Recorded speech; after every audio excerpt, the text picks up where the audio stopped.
Kevin, an open question, this Salvador, this Mueller, this Kohler, whatever.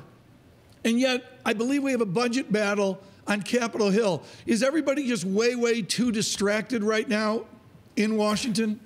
You know, Tom, it's a really great question, because here in Washington, D.C., it's almost like there's two tracks. There's the public track of what goes on and what dominates the headlines and the political volatility, so to speak, day to day with the investigation or the president's Twitter accounts or the latest controversy with the Fire and Fury book. But then there's the second track, and that's increasingly behind the scenes.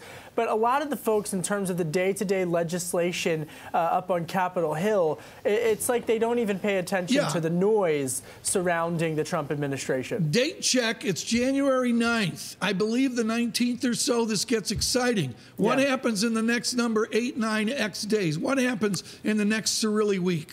Three things. First and foremost, the January 19th, passing that continuing resolution, immigration going to come to the forefront, the border wall, DACA.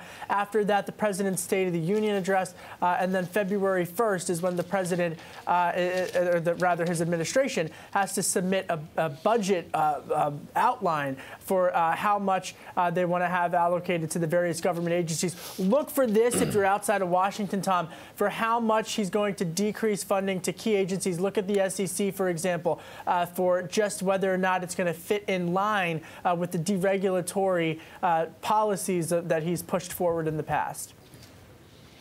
Kevin, when does the president get interviewed by Robert Mueller? Will he get interviewed? That's what everybody wants to know. That's what everybody wants to know, Francine. Look, it was reported, of course, that his attorneys had met with Robert Mueller's team in order to discuss the possibility of and setting the parameters, rather, of that type of interview. I mean, it has been interesting, and what I've noticed based upon our reporting here in the Washington Bureau is that you have a situation where the president's legal team has really separated itself in terms of the public comments that we've seen coming from the likes of the White House press briefing room and the likes of Sarah Huckabee Sanders. That's a really interesting nuance point, because before it had been really dominating the daily types of briefings, and now it seems to have peeled off.